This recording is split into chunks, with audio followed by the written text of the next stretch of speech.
네, 반갑습니다. 사실은 저는 좀 한 걸음 앞서가서 그 실전 모의고사 문제풀이를 진행했어요. 7월부터 진행을 했거든요. 그래서 여러분들은, 오늘 강의를 들으신 분들은 왜 9회인가 하고 의아해 하실 수 있습니다.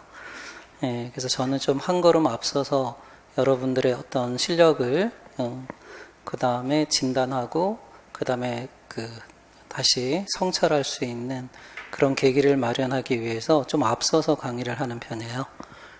근데 9월부터 여러분이 전체적인 다른 선생님들은 스케줄은 9월부터 진행을 하니까 지금 해도 상관은 없습니다. 예. 그래서 오늘은 전체 이제 9월부터 11월까지 강의를 어떻게 진행할 것인가 간단히 소개를 하고요. 그 다음에 7, 8월에는 어떤 주제를 가지고 우리가 교육학 논술을 실시했는가 아마 프린트물로 나눠드렸는데요. 다시 한번 간단히 중요한 부분 혹시 7, 8월에 했던 부분에서 시험에 나올 수도 있으니까 그래서 한번 다시 이제 복습을 해보도록 하고요. 그리고 오늘 9회 문제풀이로 들어가도록 하겠습니다.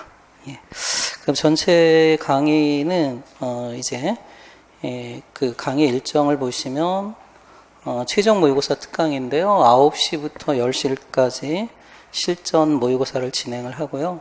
근데 9시 한 10분부터 진행을 하셔도 상관이 없겠습니다. 그래서 그리고 강의는 10시 20분부터 실전 모의고사 문제 해설 및 그 배경 이론 강의를 하도록 하겠습니다. 그리고 이제 1시 반부터는 이제 그 보충학습이나 또는 1:1 첨삭 지도로 진행하는 걸로 하겠습니다. 이 수강료는 너무 비싸요. 그죠? 저는 깎고 싶은데 다른 선생님들은 이상하게 또 올리는 추세더라고요. 그러니까 사실은 절대평가는 일이 비쌀 필요는 없는데, 그죠? 가장 기본적인 것만 하는 거니까. 그래서 한 내년도는 유튜브로 강의를 할까 좀 생각 중에 있습니다. 유튜브로 강의를 하면 나도 한번 유튜브 스타가 되고 싶어서 굉장히 많은 수강생들이 들을 수 있을 것 같아요. 그 다음에 주된 교재는 프린트물이니까 여러분 각자가 갖고 있는 기본 교재를 활용하셔도 되겠습니다. 그리고 문제를 풀이할 때 여러분이 사실은 나는 자신이 있다라고 실전 모의고사 문제풀이반에 들어왔는데 답을 못 쓰는 경우가 좀 있을 거예요. 그럴 때 억지로 머리를 짜내시지 마시고요.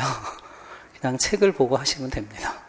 책을 보고 찾아서 정리하는 것도 9월 한 달은 괜찮을 것 같아요. 9월 한 달 동안은 그렇게 해서 이제 여러분들의 어떤 배경 지식을 개념이나 이론을 중심으로 정리하는, 그래서 체계화하는 것이 필요하다. 그래서 오픈북으로 해도 상관은 없습니다. 그 다음에 강의는 전체적으로 7, 8월에도 그랬지만 온라인과 오프라인을 병행해서 실시를 합니다. 오프라인 수업은 이제 매주 실전 모의고사로 진행을 하고요. 온라인 수업은 제 홈페이지가 있어요. 그 홈페이지에 여러분이 가입을 하시면은 그 가입을 하셔서 월요일부터 금요일까지군요. 금요일까지 이제 복습 문제, 그리고 그것이 다 끝나면은 이제 실전 모의고사를 또 온라인으로 진행을 합니다. 그래서 이제 온라인과 오프라인을 여러분이 병행해서 연습을 할 수 있어요.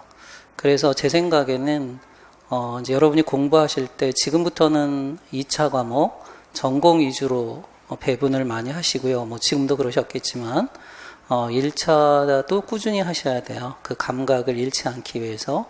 그래서 제 홈페이지에 나온 문제를 풀이하는 것, 그 정도로 교육학의 감을 유지해 나가시면 되겠습니다. 자, 그러면 이제 어떻게 응시하는가는 조금 이따 보여드릴게요. 자, 전체적인 시간 계획은 이렇게 처음에 말씀드린 것처럼 진행을 하고요. 그래서 오늘은 이제 새로 강의를 들으신 분들은 이제 문제풀이 해설, 그러니까 1:1 첨삭 지도는 없으니까 이렇게 마무리하는 걸로 하도록 하고요. 다음 주부터는 이렇게 첨삭 지도를 병행하는 걸로 하도록 하겠습니다. 자, 그러면 온라인은 어떻게 이루어지냐면요. 자, 이렇게 여러분 이게 포털 사이트 아무데나 오현준 또는 오현준 교육학 이렇게 치시면 됩니다. 근데 제가 오지랖이 넓어서 하는 게 되게 많고요. 그래서 전문성이 떨어진다라고 하는데 교육학 뭐 저보다 전문성 많은 사람 없습니다. 지금 강사들 중에서 이들하고 다 사교육 시장에서 대결해서 9급에서 5급까지 저는 다 평정을 했기 때문에 예, 여러분이 강의를 들어보시면 아실 겁니다. 너무 어려워서 도중에 그만두시는 분도 많이 있어요. 따라가지 못해서. 예, 그래서 조금 내용을 좀 쉽게 하려고 하는데 예, 그러도록 노력을 하겠습니다. 자, 오현준 치시면 제 사이트가 뭐 오마이쌤도 있고 예, 그 다음에 여러 가지가 있었는데요. 일단 제가 하나로 그냥 통일을 했어요. 오현준 교육학. 자, 그럼 일로 접속을 하시면 됩니다. 교재는 제가 볼 때는 뭐 내년에도 올해 다 합격하시는 게 제일 해피한 거고요. 근데 혹시 이제 교재가 필요하시다면 이 교육학 그 핵심 논술 229제가 있어요. 그거를 가지고 제가 중요한 부분은 별표해 놨으니까 그것만 잘 외우셔도 됩니다. 예. 그래서 본론 내용 15점은 거뜬히 커버할 수 있다라고 보시면 됩니다. 예, 그리고 뭐 형식 부분 조금 이따 어떻게 서술하는가를 설명드리겠지만 사실 그거는 채점에서 중요한 비중을 차지하지 않아요. 예, 그리고 지금 후배들 그 채점위원으로 들어간 후배들 보면 거의 물채점이기 때문에 너무 서론하고 결론 무슨 말인지 알아듣게만 쓰시면 돼요. 무슨 말인지 알아듣게만. 그게 사실은 조금 쉬우면서도 굉장히 어려운 표현입니다. 여러분들은 알아듣기 쉽게 썼다고 하는데 나는 도대체 무슨 말인지 모르겠어요. 그런 경우가 왕왕 있습니다. 그런데 막 그 맞춤법, 원고지 쓰는 방법 이런 건 뭐 국어 선생님들은 필요하겠지만 우리들에게는 그렇게까지 감점되는 요인이 아니고 감점도 거의 되지 않습니다. 예, 그래서 뭐 키워드 같은 거를 잘못 썼다거나 그러한 큰 실수만 범하지 않으면 됩니다. 자, 그럼 이렇게 오현준 교육학 치시면 어떻게 되냐면 자 이렇게 나옵니다. 이게 뭐 화면이 변화를 하니까 그런데 제일 처음에는 제 얼굴 사진부터 나오는데요. 뭐 이런 것도 나와요. 그럼 이제 여기 보면 뭐 공무원 교육학에서부터 5급 승진까지 있어요. 근데 교원 임용 있죠. 그래서 일단 로그인 하기 위해서 가입하고요. 가입 절차는 간단합니다. 그 다음에 이제 교원 임용을 클릭하시면 자, 이렇게 온라인 첨삭란이 있어요. 사실은 이 부분에서 여러분하고 이제 온라인으로 상호작용하는 겁니다. 예. 그러면 제가 이렇게 문제를 냅니다. 문제를 내면 여러분이 답변을 달아요. 이게 다 비밀글이기 때문에 여러분이 답한 내용들은 저만 보는 거예요. 저하고 여러분만. 그럼 제가 밑에다가 이렇게 첨삭합니다. 그래서 그 첨삭한 내용을 보고 여러분이 이제 또 잘 못한 부분, 부족한 부분 이렇게 채우시면 됩니다. 그래서 일단 쓰는 연습을 매일매일 하면 여러분이 쓰는 것에 대한 두려움은 없어질 것입니다. 자신 있는 분은 안 해도 되고요.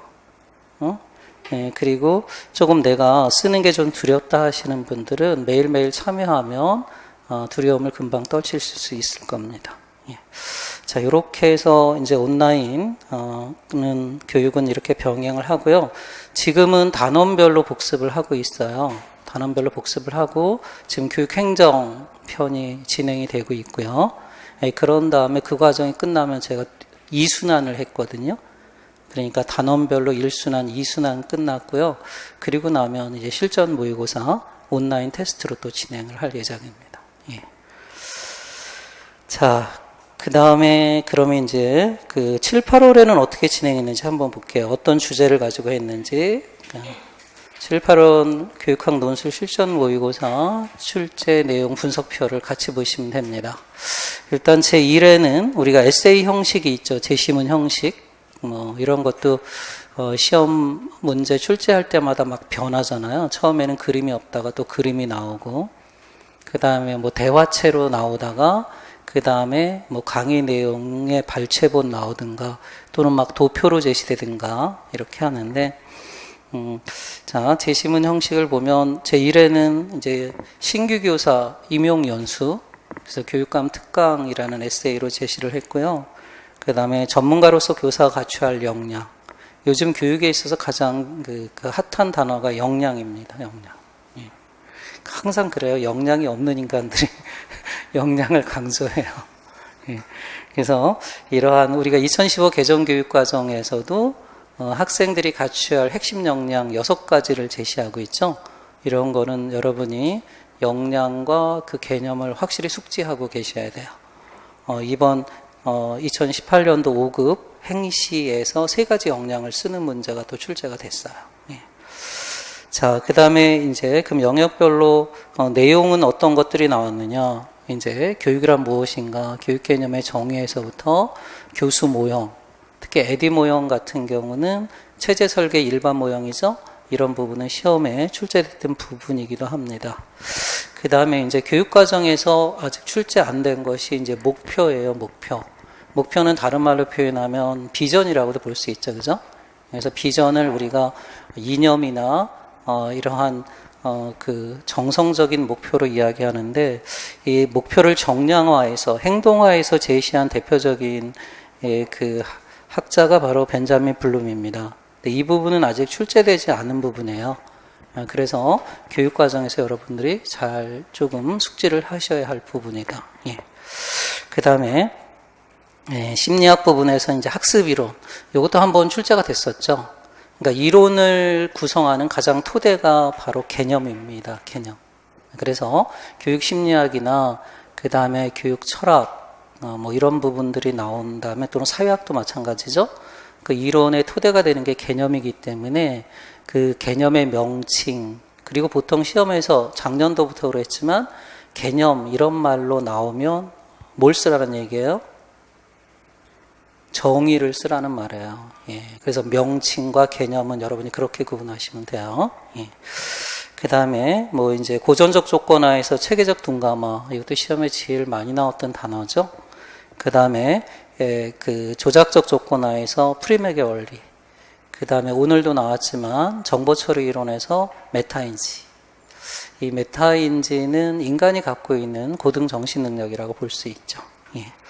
그 다음에 이제 교육의 목적론, 또 교육의 목적론에서는 철학사조예요. 사실 이 부분이 우리는 굉장히 시험에서 배제되고 있는 부분입니다.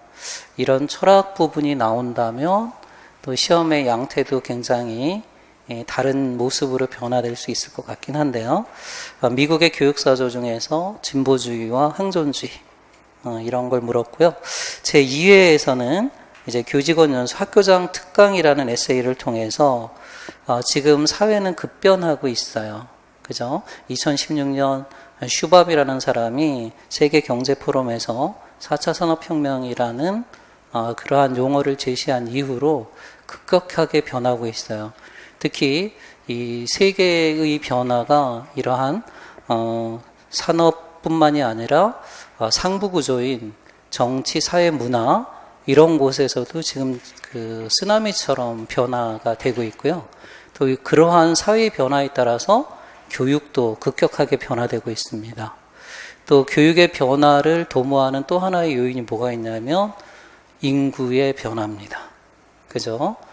특히 우리나라는 일본보다도 훨씬 빠르게 고령사회로 진전이 되고 있고, 그 다음에 또 저출산에 따른 고령사회의 진전, 이건 학교나 교사의 역할의 모습에 있어서도 상당한 변화를 예고하고 있어요. 그 다음에 이제 국제화 시대로 또 탈바꿈하고 있죠. 그래서 여러분도 신문지상에서 들으셨겠지만 제주도 예멘 난민이죠. 그래서 이제 우리 사회도 다문화 교육을 넘어서서 이제 난민들까지 수용해야 하는 그러한 사회로 급격하게 변화되고 있다 하는 겁니다. 자, 이러한 사회 변화에 따른 학교와 교사의 역할이 어떠해야 하느냐 하는 거예요. 그래서 이제 교육 심리학 부분에서는 이제 발달 이론하고 학습 이론이잖아요. 특히 이제 발달 이론은 우리가 발달의 보편성을 탐구하는 발달 이론, 인지 발달이나 비인지 발달 중에선 성격 발달, 도덕성 발달. 그런데 사실은 최근의 연구는 맞춤형 교육 또는 학습자 중심 교육이라고 하죠. 또는 교육 3.0이다 이런 말을 많이 써요. 그러다 보니까 이제 질적 연구에 관심을 많이 갖고요. 개인차 부분입니다. 뭐 작년도 주제도 학습자의 다양성이었어요. 그래서 이제 발달의 개인차 부분에서 동기 이론이죠. 동기 이론은 동기를 설명하는 여러 가지 뭐 인지적인 접근, 행동적인 접근, 인본적 접근이 있고요. 그 다음에 또 하나가 이제 동기 유발 전략입니다.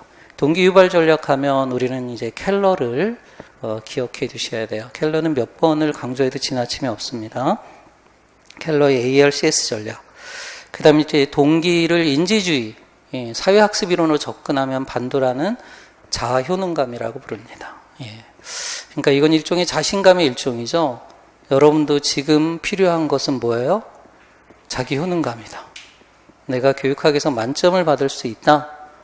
이러한 능력에 대한 자신감이 필요합니다. 특히 뭐 처음 시험에 응시하는 분들은 자기 효능감은 되게 높아요. 이걸 뭐 이렇게 어렵게 생각해? 하는 분이 있지만 실패를 경험한 사람들은 이게 자기 효능감이 쉽게 갖춰지지가 않아요. 그렇기 때문에 그럴 때마다 이제 반도라를 생각하시면 돼요. 반도라가 이야기한 정서적 안정감, 또 에릭슨이 이야기한 기본적 신뢰죠. 그것이 자기 효능감의 가장 굳건한 토대가 된다는 거예요. 신뢰. 신뢰를 하면 자신의 어떠한 능력 발휘가 가능하다 이거죠. 그죠? 예를 들어서 어제 우리나라 축구가 드디어 금메달을 땄습니다. 그죠? 그 중에 이제 저는 이승우라는 친구를 보는데요. 1번쯤이야. 그러니까 인터뷰에서 처음 몇 년 전에 21세 이하 청소년 축구 하면서 결승전에서 일본을 만나서 2대0으로 이겼을 때 이승우가 그랬어요. 1번 정도는 가볍게 이길 수 있다. 그러한 어찌 보면 우리로 보면은 우리는 너무 소심하고 이런 거였는데 그러한 어떤 자신감 이런 것들이 필요한 거죠. 그거는 자기에 대한 굳건한 신뢰가 존재가 돼야 되는 거예요. 그래서 모든 인간관계에서 가장 기본적인 건 에릭슨도 얘기했지만 신뢰예요, 신뢰. 그 중에서 제일 중요한 게 누구에 대한 신뢰? 오현준에 대한 신뢰? 아니에요. 자신에 대한 신뢰. 이걸 이제 소크라테스는 자기애라는 말로 표현을 했잖아요. 그래서 자기 사랑이 제일 중요하다 하는 겁니다. 그 다음에 서양 교육사에서는 서양 뭐 이런 부분도 잘 안 다뤘지만 7, 8월에는 다뤘어요. 그래서 이제 그리스 교육사상 플라톤과 아리스토텔레스 2018년도 5급 시험에 출제가 됐던 부분인데요. 그래서 헬레니즘의 토대가 되는 것들, 플라톤 하면 이데아라든가 사주덕, 아리스토텔레스 하면 몸, 습관, 이성, 행복, 그렇게 여러분 키워드 정도 그 정도만 알아두시면 돼요.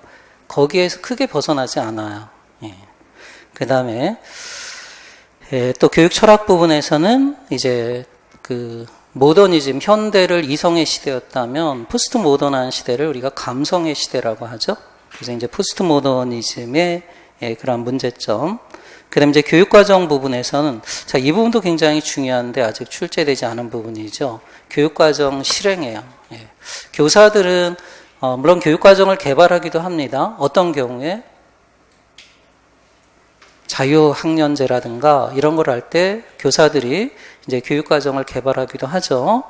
그리고 주어진 교육과정을 오늘도 물어봤지만 재구성하는 겁니다. 그죠?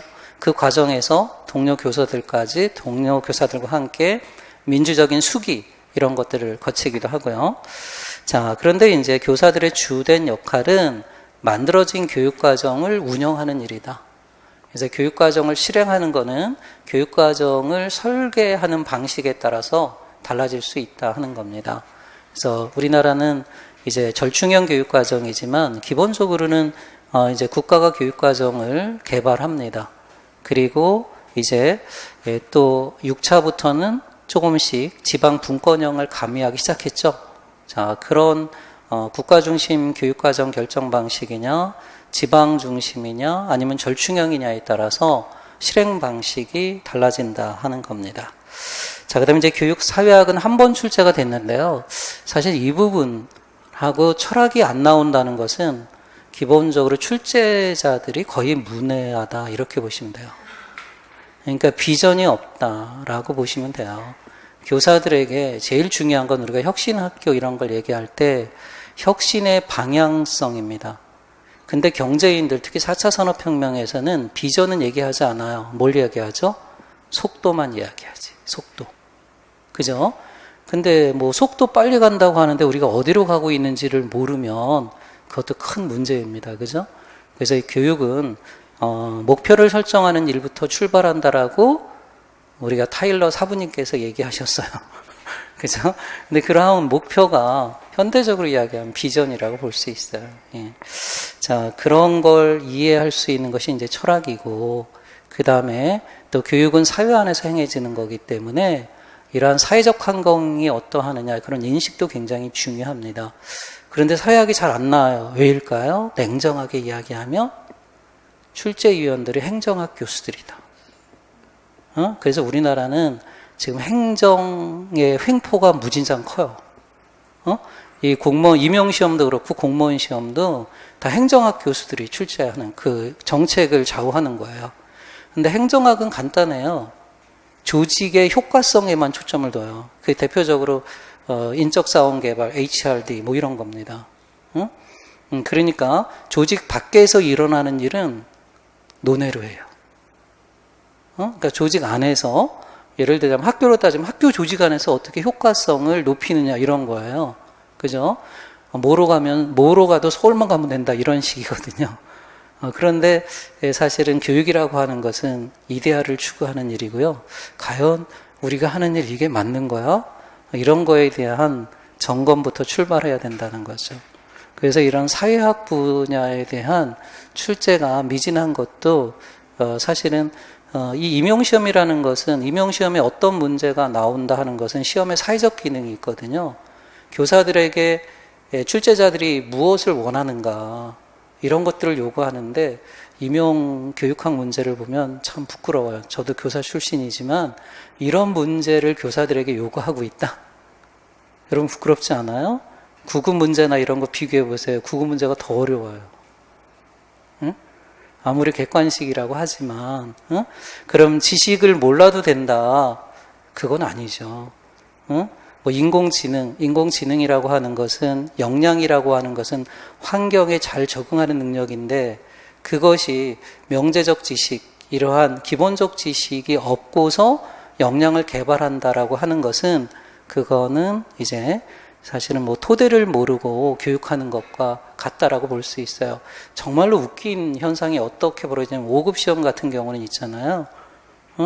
예를 들어서 교육사무관 시험을 보는 역량평가에서 교육 문제가 안 나와요.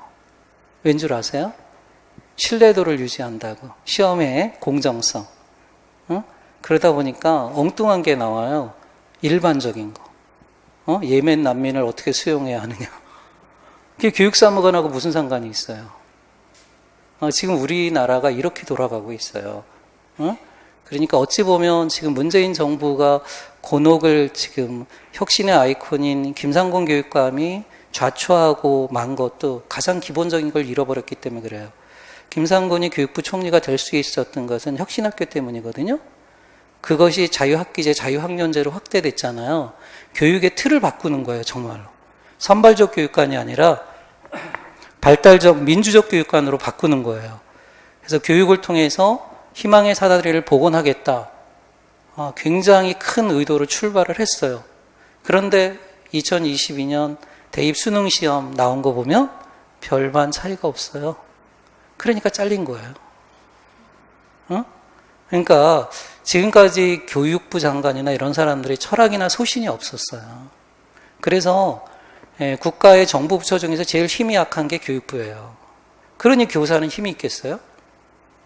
생각해 보세요. 그 다음에 윤회가 됐는데 그것도 참 걱정스러워요. 유은혜 씨 같은 경우도 비정규직을 정규직으로 해야 된다. 이런 주장을 하고 있고, 뭐 교사 신분에 대한 유연성, 좋게 말하면 유연성인데, 뭐 전문성을 인정하지 않으려고 하는 그런 것들이 많아요. 예. 그러한 세계적인 동향에 대해서 사실은 사실 유럽이나 이런 데서는 오히려 전문직으로서의 교사의 특징 이런 것들을 더 강조하는 거거든요. 예, 그런 점에서 저는 시험에서 이런 부분들이 좀 소외되고 있는 부분들은 굉장한 미래 교육에 대한 손실이다 이런 생각이 좀 들어요. 예. 자, 그 다음에 3회에서는 이 관찰 일지, 교사 행동을 관찰한 내용을 바탕으로 질적 연구죠. 훌륭한 교사의 자질은 무엇인가? 오늘도 비슷하게 물었는데 어떤 교사가 되고 싶은가? 이건 우리들의 평생 우리가 자문해야 할 근본적인 질문인 것 같아요. 어떤 교사가 될 것인가? 그래서 교육 철학에서는 역시 교육 철학 사조하고 교육과정 유형이죠. 이런 거 몇 번을 강조해도 지나침이 없습니다. 특히 최근에 그 교육과정은 진보적 교육감들은 경험 중심 교육과정이죠. 이건 한번 시험에 출제가 됐었어요. 예. 근데 이제 조금 더 심화되면 경험 중심 교육과정에는 어떤 것들이 있느냐, 뭐 생성 교육과정, 만들어가는 교육과정이에요. 예, 그 다음에 이제 통합 교육과정의 형태로서 중액 교육과정이 있죠. 이런 부분들 객관식 할 때도 많이 나왔고요. 아직 서술형에서는 출제가 되지 않았습니다. 예. 그 다음에 학생들은 생활 속에서도 학습이 일어나기도 하죠. 그리고 최근의 패러다임은 주체라는 측면에서 보면 교사 중심에서 학습자 중심으로 가고 있는 거고요. 그 다음에 전체적인 틀로 보면 교육 중심에서 학습 중심으로 가고 있잖아요. 그런 점에서 이제 잠재적 교육 과정은 처음에 한번 출제되기도 했지만 여전히 출제될 가능성이 높습니다. 자, 교육 심리학에서 토대가 되고 있는 학습 이론, 특히 최근에는 인지주의가 대세예요. 그래서 개인의 인지 과정을 컴퓨터에 비유해서 설명하는 정보 처리 이론, 그 다음에 작년, 재작년 계속 이제 출제되고 있죠. 구성주의 학습 이론입니다. 올해도 또 출제될까 자목 기대가 되죠. 근데 제가 볼 때는 더 이상 출제될 것이 없기도 해요. 왜냐하면 PBL까지 다 나왔거든요. 그러면 PBL 말고 다른 걸 출제하기는 다른 어떤 교수 방법을 출제할 수도 있는데 그러기에는 조금 다른 방법들이 별로 학교 현장에서 잘 활용되고 있는 것은 아닙니다. 예.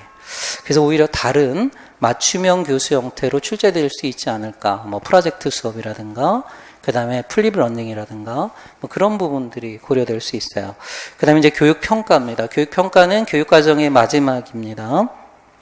뭐 절대평가인데 지금 절대평가가 수능 시험이 절대평가로 김상곤이 결정을 했더라면 밀고 나갔더라면 계속 교육부 장관으로 앉아 있을 것 같아요. 그런데 정권은 무너졌을 것 같아요. 그죠? 왜냐하면 국민들이 이 교육 하나만 믿고 뭐 집값도 올라가고 막 그러는 거 아니겠어요? 그런데 이 절대평가 자체를 믿을 수가 없다는 거죠. 예. 그래서 오히려 상대평가가 더 공고히 됐어요. 그러니까 최근에 시험 문제에서 거꾸로 상대평가를 묻는 문제들이 등장하기 시작했다는 거예요. 예? 그래서 이런 부분 우리가 조금 촉으로 읽어야 돼요. 그래서 이제 상대평가와 절대평가를 비교하는 거라든가 아니면은 이제 타당도, 신뢰도 이런 거. 자, 그런데 또 평가에 있어서 작년에 드디어 이제 수행평가의 전초전이라고 할 수 있는 자기평가가 나왔다는 거죠. 성장지향평가, 자기참조평가가 나왔죠? 예, 그래서 오늘 시험에서 이제 수행평가를 물어본 겁니다. 예. 그 다음 이제 사회에서는 이제 2015 개정교육과정으로 이제 소재를 삼았습니다. 그래서 2015 개정교육과정을 발췌해서 요약한 표로 제시했고요. 2015 개정교육과정 구현, 이건 재작년에 출제됐던 부분이긴 한데 학교와 교사는 어떤 역할을 해야 하는가 하는 겁니다. 교육과정 부분에서는 이제 학교가 교육과정을 개발해야 되는데 작년에는 이제 워커가 나왔고요. 수기 모형이 나왔고 근데 학교 중심 교육과정 개발 모형의 토대가 바로 스킬백이에요.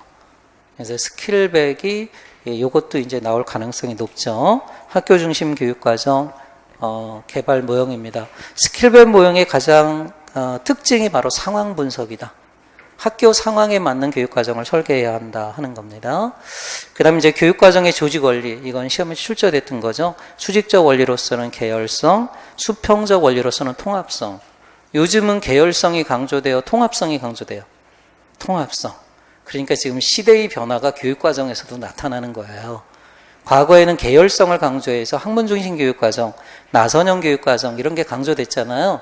그런데 지금은 수평적인 거잖아요. 사회적으로 보세요. 과거는 우리 전통사회는 이제 가부장적 사회였잖아요. 수직적인 사회였죠. 그죠? 근데 지금 막 미투 운동이다 이런 것들이 전개되는 게 갑질 횡포 이런 것들이 폭로되는 게 수평적 사회로 바뀌고 있다는 거지. 그러니까 교육과정 조직 원리에서도 수평적인 조직 원리가 강조되는 거죠. 그게 통합성이죠. 자, 이렇게 사회와 학교 교육은 밀접하죠. 이렇게 얘기한 사람이 대표적으로 누가 있어요? 사회학자가? 응? 지금 제가 이야기하고 있는 게 누가 얘기한 거예요? 번스타인이잖아. 번스타인은 왜 이렇게 교육과정이 통합형 교육과정으로 바뀌어가는가? 그게 바로 사회 질서가 지배계급의 질서가 달라지고 있기 때문에 그런 거예요. 그런 거죠. 그러니까 사실은 이명박 박근혜 정부에서는 수직적인 걸 강조했잖아요. 그죠? 근데 이제 문재인 정부가 들어서면서 이렇게 수평적인 체제로 지금 바뀌고 있는 거고요. 세계적인 현상은 다 어떻게 바뀌고 있어요? 이렇게 수평적으로 바뀌고 있다는 거지. 그게 바로 창의력이에요. 그러니까 우리가 인지 능력으로 보면 과거는 뭐를 강조했죠? 학교 교육에서? 지능이잖아요, 지능. 지능은 수직적인 거예요. 분석적 사고력이에요. 근데 창의력은 수평적 사고력이죠? 그리고 그 관계적 사고고 관계를 어떻게 하는 거예요? 융합하는 거지.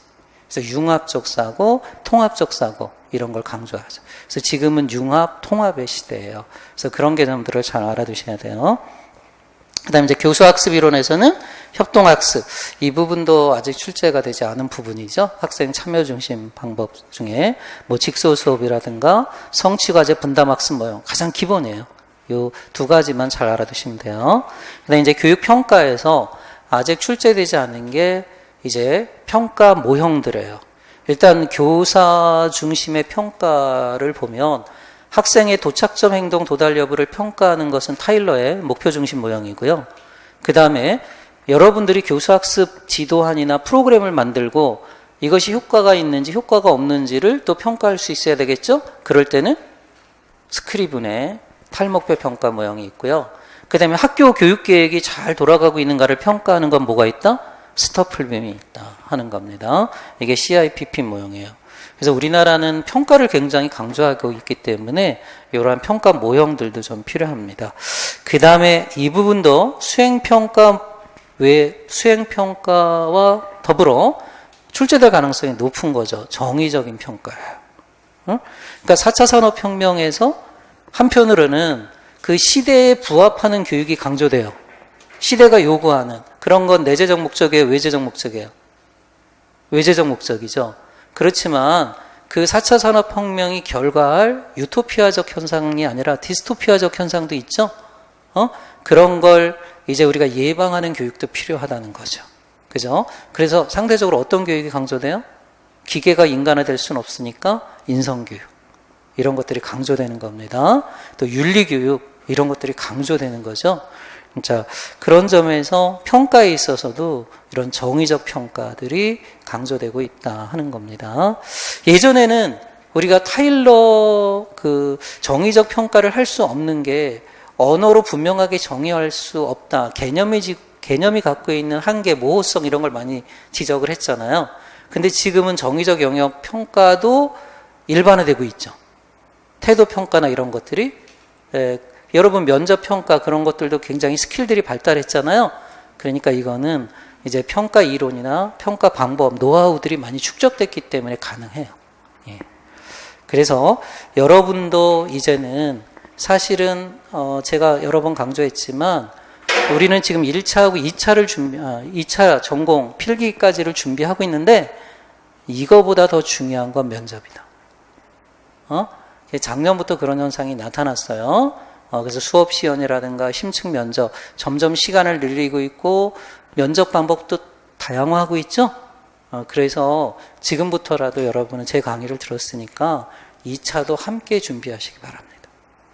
한 달 동안 갑자기 준비하는 것도 그거는 이제 그게 뭐라고 하냐면 갑자기 또 준비가 되지 않는 측면도 있어요. 그리고 그 2차를 준비하는 데 있어서 이런 교육학적 베이스들이 굉장히 도움이 될 것이다. 그리고 차별화된 내용으로 여러분들은 면접에 임할 수 있을 것이다 하는 거예요. 그런 점에서 여러분들은 제 조금 어려운 강의를 하더라도 따라오시면 도움이 될 겁니다. 예. 그 다음에 제 5회는 이제 우리나라 교육을 바꾸고 있는 자유학기제를 물었습니다. 워크숍 발표 내용이라는 형식을 통해서 자유학기제 현장 안착 방안을 물었어요. 심리학에서는 일단 자유학기제는 중학교만 적용되는 거니까 이 중학교, 고등학교, 우리는 중등이명이잖아요. 그러니까 이제 학습자에 대한 이해 이런 것들이 필요하다 하는 겁니다. 그래서 피아제 인지 발달 단계, 형식적 조작기, 그다음에 에릭슨은 이제 5단계가 되겠죠. 정체감대 역할 혼돈입니다. 그리고 또 이 중고등학교 시절이 굉장히 중요한 게 자아 정체감을 형성하는 시기다 하는 겁니다. 그래서 마르샤의 자아 정체감의 상태 이런 거고요. 그다음에 이제 학습 이론 중에서 사회학습 이론 한번 출제가 됐지만 이런 사회학습 이론 특히 매체가 아이들에게 미치는 영향력 이런 측면에서 여전히 힘을 갖고 있는 학습 이론이라고 볼 수 있어요. 또 교수 학습 이론에서는 이 플립 러닝이 뭐 전공에서도 나오는 과목이 있을 텐데요. 이 플립 러닝이 시험에 많이 등장하고 있다 하는 겁니다. 왜냐하면 이 플립 러닝은 교육의 틀을 바꾸는 수업 방법이에요. 그러니까 미래 교육의 방법이기 때문에 시험에 잘 나오는 거예요. 왜냐하면 우리는 교육하면 학교만 생각했단 말이죠. 그런데 지금은 학교 밖에서 또 교육이 진행되고 있다는 겁니다. 이런 걸 우리가 행정학에서는 거버넌스라고 하는 거고요. 조금 오래된 예스러운 고어적 표현을 쓰면 뭐죠? 커뮤니티 스쿨, 지역사회 학교라고 하는 겁니다. 지역사회 학교, 1940년대 올센과 같은 진보주의 교육운동가들이 했던 거잖아요. 근데 이것을 경기도교육청에서 뭐라고 불러요? 마을교육공동체. 그 다음에 뭐 강원도교육청에서는 온마을 학교. 그러니까 한 아이를 키우려면 마을 전체가 필요하다라는 아프리카 속담 이런 것처럼 이런 겁니다. 그래서 지역과의 연계 체제가 굉장히 중요해요. 그리고 체험처 발굴 이런 것들이고요. 그리고 여러분도 알다시피 우리나라 지금 대학도 위기죠. 대학 이제 문 닫는 대학들이 속출할 겁니다. 미국은 벌써 그런 것들이 벌어지고 있는데 대표적으로 이제 미네르바 스쿨의 수를 통한 이제 대학 혁신이에요. 우리나라는 이제 무크라고 하는 온라인 시스템이 또 있잖아요. 이게 서울시 교육청 그리고 다른 시도교육청은 올해부터 고등학교에서도 온라인 시스템이 도입되기 시작했어요. 가뜩이나 여러분 뭐 고등학교 수업할 때 시험 문제가 EBS 교재에서 나오다 보니까 EBS 틀어주고 선생님은 보육이나 이런 것만 이제 담당하는 그런 신세가 되고 말았는데 이제는 온라인 강의들이 이제 학교 현장에서도 들어올 것이다 하는 겁니다. 그렇게 되는 현상은 지금 교육의 지형이 달라지고 있다는 거예요. 예를 들자면 고교 학점제 같은 걸 또 들 수 있어요. 그러니까 아이들이 듣고 싶은 강의를 선택한다는 거지. 그런데 선생님들의 수는 제한되어 있고 그러다 보니까 이제 온라인 강의를 통해서 그러한 부족한 부분을 제공하고 있다는 겁니다. 이렇게 학교가 학교 밖하고 끊임없는 연결. 이게 이제 교육의 변화입니다. 그런 점에서 이 플립 러닝은 중요한 의미를 갖고 있어요. 예. 그 다음에 교육 평가. 평가에서는 우리가 이제 그 평가 시기 또는 평가 기능에 따라서 시험이 제일 많이 나왔던 거죠. 우리가 이런 걸 그 총칭해서 성장 중심 평가라고 불러요. 또는 과정 중심 평가 이렇게 표현을 하죠. 그 중에 이제 형성 평가 시험이 제일 많이 나왔죠. 그래서 이제 상대적으로 총괄 평가나 그다음에 진단 평가 이런 개념도 잘 알아두셔야 되겠고요. 그다음에 이제 교육 행정학에서는 행정을 지원하는 게 예산인데요. 이제는 학교의 그 예산에도 교사들이 참여하기 시작했다는 거예요. 예, 그런 점에서 영기준 예산제도 이런 부분들은 여러분이 좀 숙지할 필요가 있습니다. 그 다음에 6회는 이제 미래에 대한 이야기를 좀 했어요. 지금 미래 사회가 어떻게 바뀔 것이냐 하는 거예요. 근데 지금 4차 산업혁명의 특징이기도 했지만 미래 사회의 특징은 뭐냐면 불확정성이에요. 이렇게 불확정성, 예측하기 힘든 측면이 있다는 거죠. 그런 걸 사회학자 울리백은 이런 현대사회를 특징 지어서 위험사회라는 말로 표현을 했어요. 지금 어떻게 변화할지 예측이 불가능하다는 거죠. 이런 거예요. 예, 그래도 미래사회는 어떻게 될 것이냐 하는 겁니다. 그래서 예를 들자면 평생교육 시대가 도래할 것이다. 학교교육보다는. 그래서 이제 학교가 평생교육의 어떤 역할을 하지 않으면 안 되게 됐다는 겁니다. 그래서 요즘 지금 미래교육 관련해서 논의되는 것 중에 하나가 학교 시설의 재구조화입니다. 대표적인 게 학교시설 복합화 정책입니다. 작년에 서울시 교육청에서 물었던 것이 뭐예요? 특수학교 설립을 둘러싼 갈등이죠.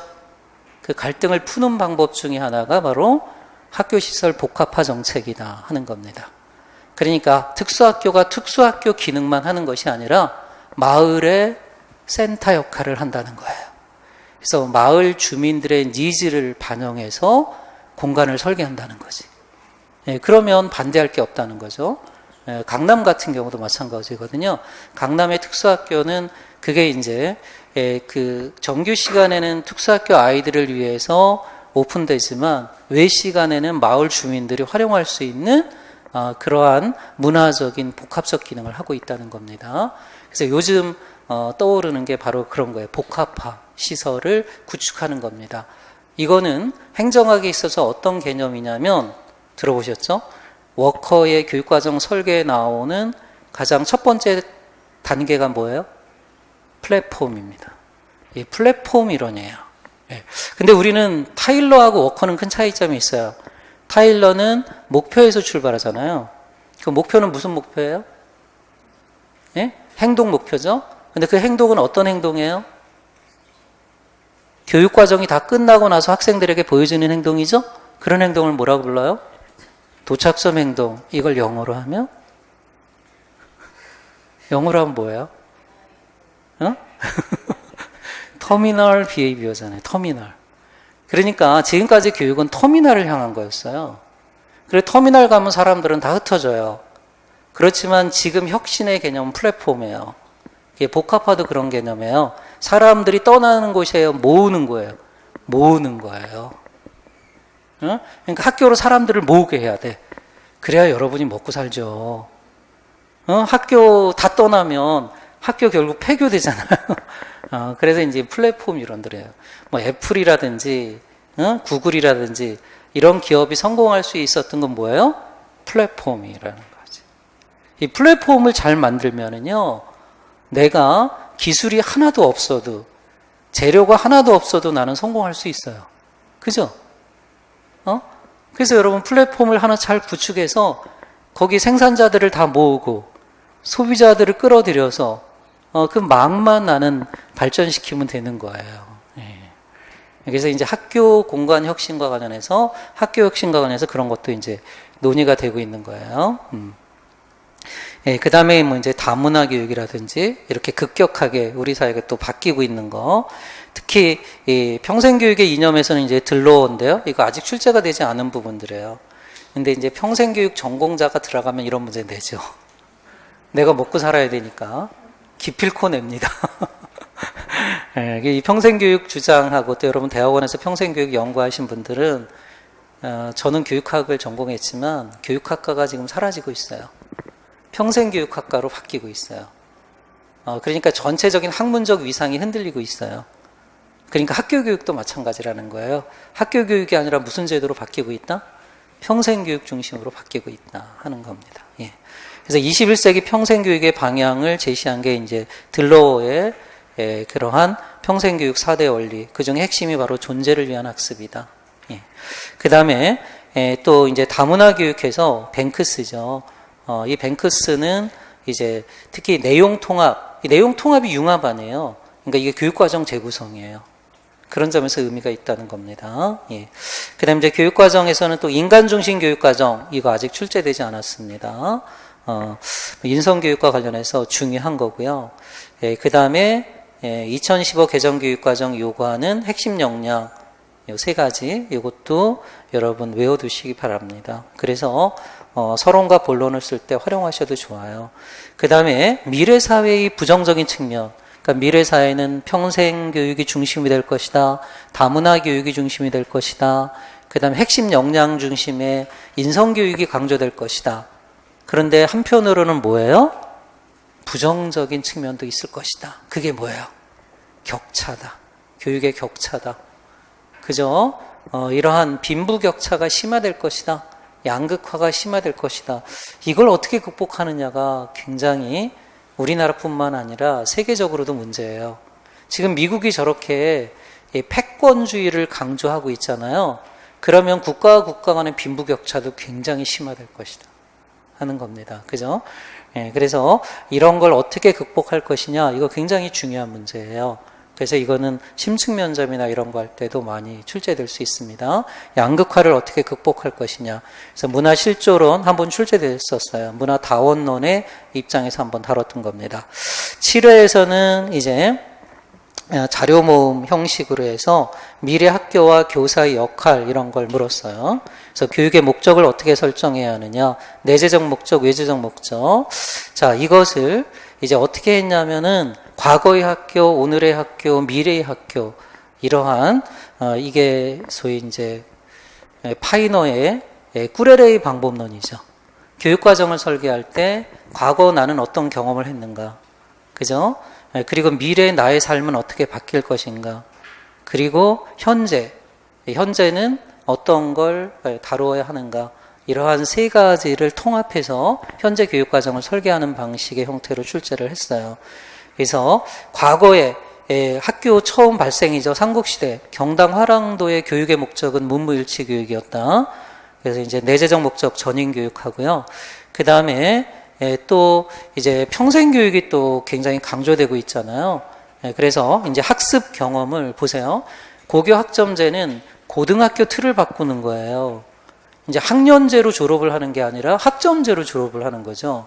그럼 학교 밖에서 강의를 들은 것도 학점으로 인정할 수 있어요, 없어요? 있잖아요. 고등학교 온라인 강의 시스템이 교육개발원하고 교육부가 공동으로 개발해서 올해 2학기부터 학교에 공급이 돼요. 그럼 그 강의를 듣는 것도 학점으로 인정한다는 거지. 그래서 이제는 그런 학교 밖에서 이루어진 그 학습 경험들을 학점으로 인정해주는 제도적인 토대가 바로 뭐다? 학습 계좌다. 뭐 이제 이런 개념들 좀 알아둘 필요가 있는 거죠. 그 다음에 지금은 이제 현재 이렇게 보니까 안팎으로 학교는 위기예요, 그죠? 학교 위기를 어떻게 극복할 것이냐, 이것과 관련해서 논의되는 게 바로 학습자 중심 교육이라는 말이에요. 학습자 중심 교육이란 어떤 의미를 갖고 있느냐 하는 거예요. 그래서 이번에 행시에서도 출제가 됐어요. 학습자 중심 교육의 의미. 크게 세 가지거든요. 첫 번째는 학습자의 니즈, 요구예요. 욕구. 이것을 반영해서 교육한다는 거죠. 두 번째는 학습자의 배경 지식을 바탕으로 수업을 전개한다는 거죠. 우리가 구성주의, 특히 비고츠키 사회적 구성주의 하면 학습자가 갖고 있는 배경 지식을 바탕으로 구성하는 거예요. 그죠? 학습자는 무에서 지식을 수용하는 것은 아닙니다. 또 피아제적으로 하면 배경 지식이 스키마, 도식일 수 있다는 거죠. 아니면 교수학습을 해놓은 이름 우리는 출발점 행동이라고 불러요. 선행학습. 그 다음에 세 번째는 오늘 시험에도 나왔지만 참여예요. 학습자가 동등한 주체로 참여를 한다는 거죠. 그래서 학습자 중심 교육은 이 세 가지 의미를 갖고 있다 하는 겁니다. 그 다음에 이제 교수학습 방법에서 이제 이것도 아직 시험에 안 나왔던 거죠. 프로젝트 수업입니다. 프로젝트 수업. 그래서 미래 교육 과정을 이야기할 때 교육학자들이 프로젝트 중심 교육 과정일 것이다. 이런 이야기를 많이 하고 있습니다. 그럼 PBL하고 어떤 관련성이 있느냐? PBL, 문제라고 하는 것은 프로젝트의 하나예요. 프로젝트. 그런 점에서 프로젝트 학습이 조금 더 광의의 개념이다. 이렇게 이해를 하시면 됩니다. 그 다음에 그럼 이러한 미래 학교에 맞춰서 미래 교육에 맞춰서 학교도 변화해야 된다는 거죠. 그죠? 그래서 학교와 관련해서 지금 학교에서 문제적으로 학교가 계속 그 비판받고 있는 게 학교가 아이들을 어떻게 하고 있다? 길들이고 있다. 사육조직이에요. 놀랄만한 것은요, 요즘 지금 저출산으로 인해서 문재인 정부가 지금 우리나라 정부가 힘들어하고 있는데, 그 중에 하나가 이제 뭐 일과 가정을 양립하는 워라밸. 아이들은 근데 뭐를 요구해요? 학습과 삶을 연결시키는 스라벨 뭐 이런 걸 이야기합니다. 그리고 이 보육 기능을 학교가 강화를 해야 된다. 보육 기능을 강화하기 위해서 초등학교 시간을 저출산 대책으로 내세운 게 초등학교 수업 시간을 3시로 늘렸어요. 3시로 늘리니까 어떤 현상이 벌어져요? 물론 선생님들은 반대하죠. 초등학교 선생님들이 당연히. 근데 흥미로운 건 애들이 반대를 해요. 왜 우리한테 의견 안 물어보냐? 우리 3시까지 학교에 있는 거 싫다 하는 거예요. 기특한 놈들이죠. 어쨌든 그러니까 애들조차도 이러한 사육조직, 학교가 아이들을 길들이고 있다. 이런 거는 진짜 학교가 전통적인 학교에서나 있었던 거고요. 그럼 이제 학교가 어떤 학교로 바뀌어야 하느냐? 에치오니가 제시한 규범적 조직이에요. 규범적 조직. 근데 이 규범적 조직이 시험에 7급이나 이런 거에서는 간간히 나왔는데 우리 시험에는 아직 안 나오고 있어요. 규범이라는 게 가치잖아요. 학교는 가치를 공유하는 사람들끼리 모인 공동체라고 하는 거예요. 그래서 우리가 이 학교를 변혁하는 데 있어서 이제 얘기됐던 게 이제 생계의 학습 조직이었잖아요. 학습 조직 중에서 제일 첫 번째가 뭐였어요? 학습 조직 구축 원리 중에 비전을 공유하는 거. 비전을 공유하는 거. 그래서 이제 우리나라 학교도요, 이러한 가치에 따라서 학교 문화가 바뀌어야 된다 이거지. 그래야. 근데 지금 우리나라는 가치가 아니라 뭐로 평가를 해요? 명문대 몇 명 보냈느냐 이거 아닙니까? 그게 아니라 나는 학교에서 이런 가치를 배웠어. 이런 걸로 바뀌어야 되는 것이다 하는 겁니다. 학교의 위기를 타개하는 한 방법이 될 수 있겠죠. 그리고 이제 지난주에는 문화기술지적 연구. 그럼 오늘은 뭐예요? 문화기술지적 연구가 아니라 2차 문화기술지적 연구예요. 2차 문화기술지적 연구를 대상으로 또 연구하는 거예요. 그러니까 이럴 때 어떤 영어 단어를 써요? 메타라는 말을 쓰는 거예요. 여러분이 지금 저한테 강의를 듣고 정보를 처리하는 건 인지죠. 그런데 내가 지금 제대로 알고 있는 거야? 라고 성찰하고 있다면 그건 뭐예요? 메타인지. 예? 이런 것처럼 이제 양적 연구, 질적 연구가 있는데 질적 연구의 대표적인 게 에스노그래피, 문화기술지적 연구잖아요. 근데 그 문화기술지적 연구 자료, 그러니까 예를 들자면 이런 거예요. A 선생님이 이렇게 말했다. 나는 이럴 때 기쁩니다. 교사는 어떤 존재인가 참 좋은 자료죠, 여러분. 그 다음에 나는 어떤 때 분노하는가. 그 다음에 나는 어떤 때 기쁜가. 이렇게 인터뷰한 내용들이 있잖아요. 그런 내용을 가지고 또 연구하는 거예요. 해석하는 거예요. 그래서 교사들은 이럴 때 기쁘고 기쁨을 느끼는구나. 이럴 때 슬픔을 느끼는구나. 이럴 때 즐거움을 느끼는구나. 이런 걸 2차 문화기술지적 연구, 메타 에스노그래피라고 하는 겁니다. 그래서 오늘은 그런 자료를 가지고 출제를 한 겁니다. 예. 그래서 전체적으로 여러분이 7, 8월 강의를 들었다면 이 스토리 라인이 쭉 있어요. 1회부터 8회. 그래서 힘들어 죽겠어요. 이 스토리 라인을 만드느라고. 처음 교사가 되는 과정부터 시작해서. 그래서 오늘은 이제 8회는 학습자의 다양성이고 이제는 교사의 삶을 묻고 있는 거예요. 교사는 어떤 삶을 살고 있는가 하는 겁니다. 그러면서 교사로서 살아간다는 것은 어떤 의미를 갖는가? 여러분 그냥 교사만 되면 좋죠? 꼭 그런 건 아니에요.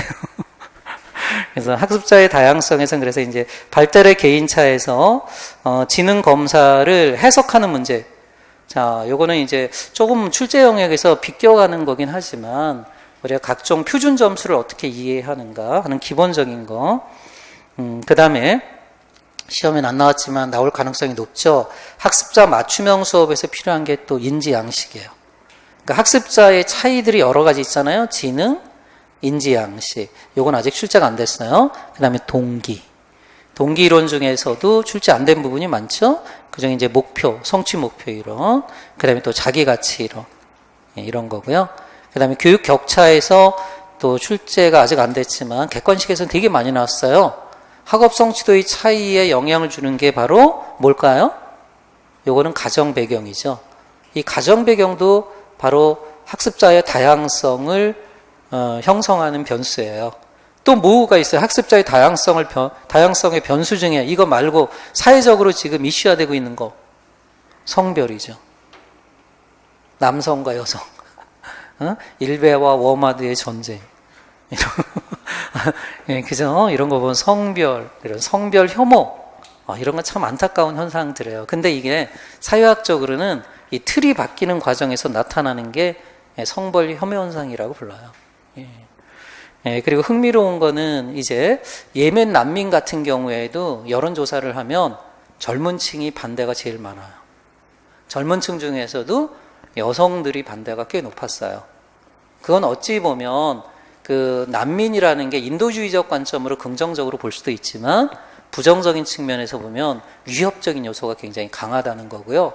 그만큼 특히 우리나라 특히 젊은 여성들에 대한 사회적인 안전망이 잘 구축이 됐다, 안 됐다? 안 됐다. 이런 거에 대한 공포, 이런 것들을 이제 표출하고 있는 거라고 볼 수 있어요. 예. 그래서 기성세대가 그런 부분들을 어떻게 극복해 나갈 것이냐, 이런 것도 굉장히 큰 과제입니다. 예. 이 저출산의 배경을 지금 135조라는 막대한 돈을 이명박 정부부터 쏟아부었어요. 그런데 지금 막 문재인 정부 1년 됐는데 저출산 대책이 실패했다 막 이런 얘기를 하잖아요. 갑자기 결혼 안 하던 사람이 1년 새에 문재인 대통령 됐으니까 우리 눈 맞아서 결혼합니까? 그럼 말도 안 되는 거죠. 135조라는 돈을 쏟아부었는데, 예, 그런데 왜 결혼을 안 할까? 왜 젊은 층들이 연애도 포기할까? 그래서 만약에 뭐 연애하고 결혼하면 돈 얼마 줄게. 그럼 여러분 결혼하겠어요? 안 하지. 그지? 그냥 일단 주니까 받아 먹고 안 하는 거지. 이제 받아는 먹어야 될 거 아니야? 이놈 저놈 다 받아 먹으니까. 그러니까 이게 출산 장려금이라든지 또는 뭐 3시까지 돌봄한다고 애 낳을래요? 아니죠. 그러니까 기본적으로 우리나라 틀을 바꿔야 되는 거거든요.